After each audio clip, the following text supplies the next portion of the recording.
Hello students, हम लोग करने वाले हैं class 12 chemistry chapter number 4 chemical kinetics. और आज हमारा टॉपिक है effect of catalyst on rate of reaction.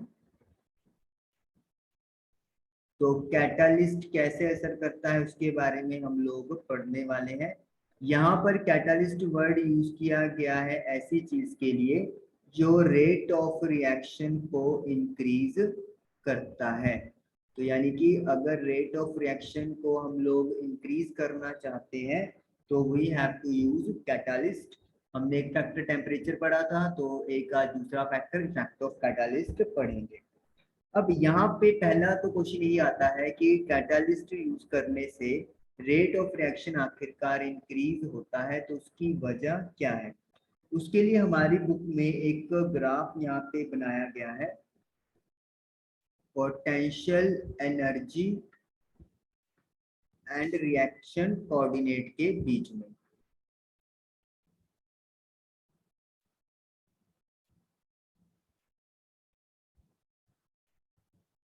तो इसमें क्या है कि पहले हमारे पास एक कर्व बनाई गई है जो मैं अभी आपके सामने ड्रॉ कर रहा हूँ।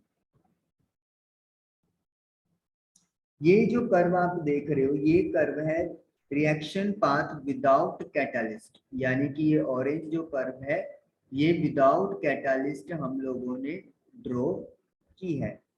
रिएक्टेंट की एनर्जी अभी ये है, और अगर उनको प्रोडक्ट में कन्वर्ट होना है तो उनको एक्टिवेशन एनर्जी यहाँ तक चाहिए। तो इसका मतलब क्या है, बिना कैटलिस्ट के ये जो एक्टिवेशन एनर्जी की रिक्वायरमेंट है वो यहाँ से लेकर यहाँ तक की होती है। लेकिन जब हम लोगों ने कैटलिस्ट ऐड कर दिया तो उससे क्या होगा, ये जो दूसरी कर्व आपको दिख रही है ब्राउन कलर में,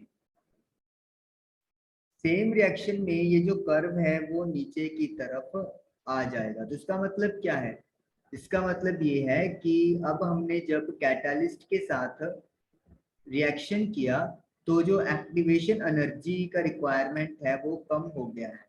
तो कहने का मतलब ये है कि जब हम लोग कैटलिस्ट ऐड करते हैं तो कैटलिस्ट जो रिएक्टेंट की रिक्वायर्ड एक्टिवेशन एनर्जी होती है उसको लोअर कर देता है, और इसी वजह से रेट ऑफ रिएक्शन जो है वो इंक्रीज हो जाता है।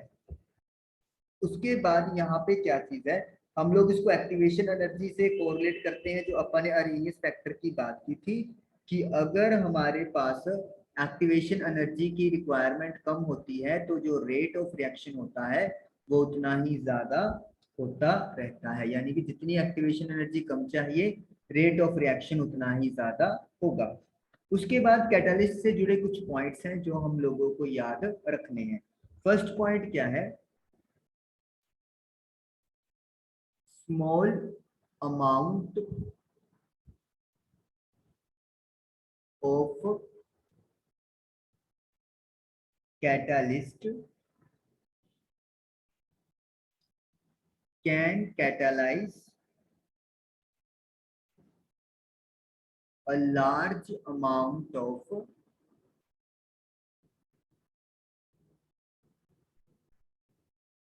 reactants। कैटलिस्ट का थोड़ा सा अमाउंट रिएक्टेंट के बहुत बड़े अमाउंट को कैटलिस्ट कर सकता है, मतलब उनकी जो रिएक्शन रेट है वो इंक्रीज कर सकता है। सेकंड पॉइंट,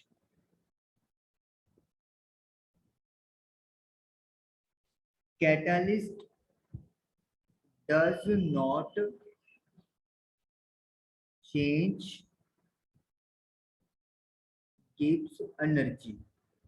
जो रिएक्शन की गिब्स एनर्जी होती है दैट इज डेल्टा जी, उसे कैटलिस्ट चेंज नहीं करता। अगर हम लोग कहें कि एनर्जी में कोई चेंज करके आएगा, नो, वो जो रिएक्शन की गिब्स एनर्जी होगी उसमें कोई चेंज नहीं करने वाला। एक्टिवेशन एनर्जी को लोअर करता है, मतलब इंटरमीडिएट बनाने वाली एनर्जी अलग है लेकिन ये गिब्स एनर्जी अलग चीज है। थर्ड है,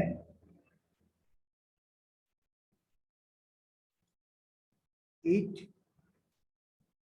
catalyzes the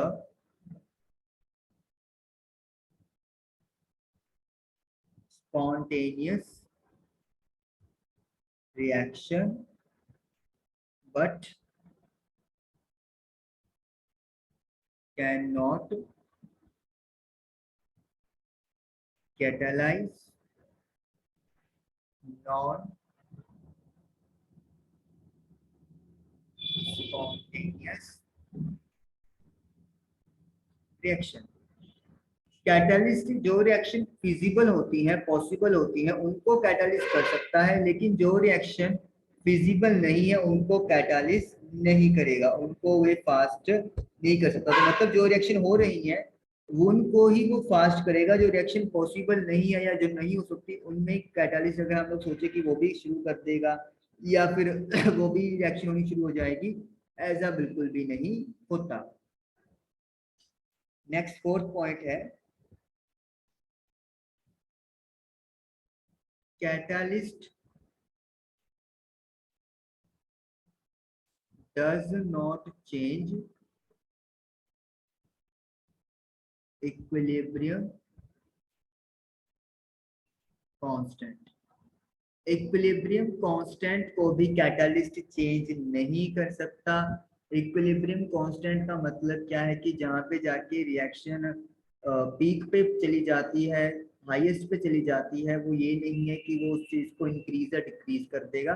इसने तो सिर्फ इक्विलिब्रियम कांस्टेंट को जो पॉइंट रीच करना है उसे वो फास्ट करने में हेल्प करेगा, ना कि वो इक्विलिब्रियम को शिफ्ट कर सकता है।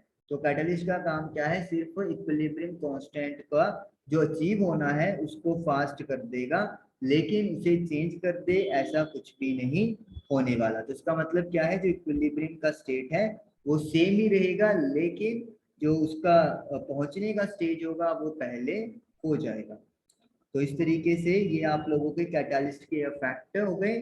तो हमने मेनली ये देखा है कि जो कैटलिस्ट होता है वो रिएक्टेंट के लिए एक्टिवेशन एनर्जी को लोअर कर देता है, कम कर देता है, जिस वजह से रिएक्टेंट जल्दी आपस में मिलते हैं और इंटरमीडिएट बनाकर फिर प्रोडक्ट्स में डिकम्पोज हो जाते हैं। तो आई होप कि फैक्ट ऑफ कैटलिस्ट आपको क्लियर हुआ होगा। Thank you for watching this video.